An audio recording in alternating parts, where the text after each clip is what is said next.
तो आज हम जो डीएसए का क्वेश्चन सोल्व करने वाले हैं वो है टू सम।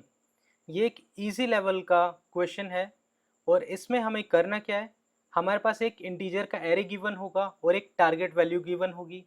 हमें वो दो इंडिसेस बताने हैं जिनका सम करने के बाद हमारे पास टारगेट वैल्यू अचीव होगी।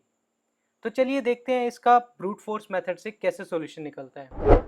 तो ब्रूट फोर्स मेथड में हम दो फॉर लूप लगाएंगे। एक फॉर लूप हमारा नेस्टेड रहेगा दूसरे के अंदर। इसमें हम करेंगे क्या, आई को 0th इंडेक्स से स्टार्ट करके नम्स डॉट लेंथ तक लेके जाएंगे। जे को i+1 से जस्ट आई जिस पे है उससे नेक्स्ट वाले एलिमेंट से स्टार्ट करके नम्स डॉट लेंथ तक लेके जाएंगे। और उसके अंदर हम इफ कंडीशन लगाएंगे, क्या ith इंडेक्स और jth इंडेक्स पे जो नम की वैल्यू है, जो एलिमेंट प्रेजेंट है, क्या दोनों का सम करने के बाद टारगेट के इक्वल आता है। अगर टारगेट के इक्वल आता है तो हम उसी टाइम रिटर्न कर देंगे आई और जे को। अगर ये इक्वल नहीं आता तो लूप वापस से घूमेगा और नई वैल्यू के लिए चेक करेगा। चलिए चेक करते हैं कि इस गिवन इनपुट के लिए ये क्या रिजल्ट देता है। अब हमारे पास जो टारगेट वैल्यू है वो है 10, हमारे पास गिवन एरे है 3 4 5 6 और हमें बताना है कि किस इंडिसेस पे हमारा सम करने के बाद टारगेट वैल्यू अचीव होती है। तो यहाँ से हम देख सकते हैं 4 + 6 10 होता है। 4 का इंडेक्स है हमारा 1, 6 का इंडेक्स है हमारा 3, तो इसको रिटर्न करना चाहिए 1,3। चलिए चेक करते हैं। तो आप देख सकते हैं कि रिजल्ट में 1,3 इसने प्रिंट किया है। एक और एग्जांपल लेके देख लेते हैं। लेट्स से टारगेट हमारा 7 है, तो इसको अचीव करने के लिए हमारे पास दो एलिमेंट्स हैं 3 और 4। दोनों के इंडेक्सेस क्या हैं, 0,1। तो इसको 0,1 प्रिंट करना चाहिए। तो रिजल्ट में इसने वापस से 0,1 प्रिंट किया, मतलब हमारा ये कोड बहुत ही अच्छे तरीके से चल रहा है। बट इसकी टाइम कॉम्प्लेक्सिटी कितनी होगी, क्योंकि हमने दो नेस्टेड फॉर लूप चलाए हैं। बाहर वाले फॉर लूप की time complexity big of n होगी क्योंकि ये पूरे एरे पे चल रहा है। अंदर वाले फॉर लूप की टाइम कॉम्प्लेक्सिटी होगी big of n star n-1 divide by 2।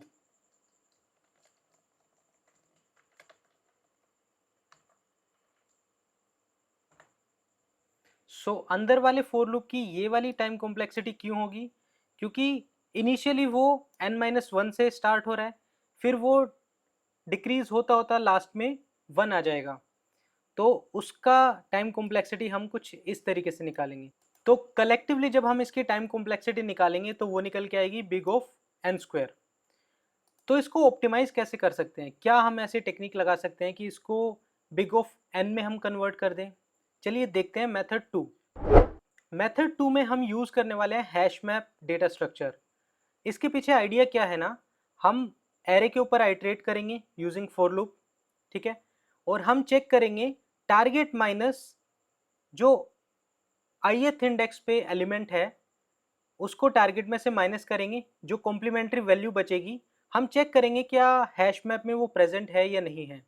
अगर प्रेजेंट नहीं है तो हम हैश मैप में वो एज ए की डालेंगे और एज ए वैल्यू उसका इंडेक्स डाल देंगे।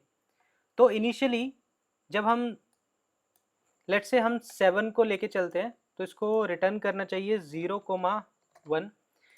अब इसको ड्राई रन करके देखते हैं। जब हम 7 टारगेट लेके चलते हैं, इनिशियली आई हमारा 3 पे है, तो ये चेक करेगा हैश मैप में 7-3 जो कि है 4 वो प्रेजेंट है या नहीं। अब क्योंकि हैश मैप में अभी तक कोई वैल्यू नहीं है तो वो रिटर्न करेगा नहीं, यहाँ पर कोई 4 एग्जिस्ट नहीं करता।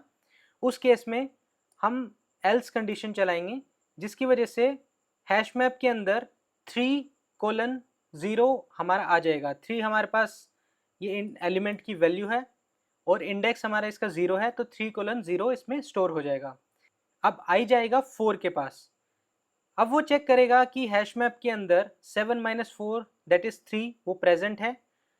इस बार हैश मैप के अंदर वो की प्रेजेंट है, तो हम डायरेक्टली वहीं पे रिटर्न कर देंगे आई जो हैश मैप के अंदर वैल्यू प्रेजेंट है उसका इंडेक्स, ठीक है। इस तरीके से हम ये इंडेक्सेस को फाइंड कर सकते हैं।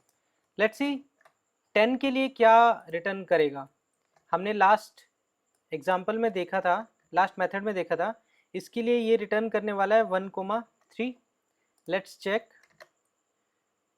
इसने 3,1 रिटर्न किया है। तो आप इसको सिंपली स्वैप कर सकते हैं। आपको 0th इंडेक्स पे ये वाली वैल्यू रखनी है और फर्स्ट इंडेक्स पे आई रखना है, तो ये 1,3 रिटर्न कर देगा। तो आज की वीडियो में सिर्फ इतना ही। मिलते हैं आपसे डीएसए इन जावास्क्रिप्ट सीरीज की नेक्स्ट वीडियो में। Till then keep learning.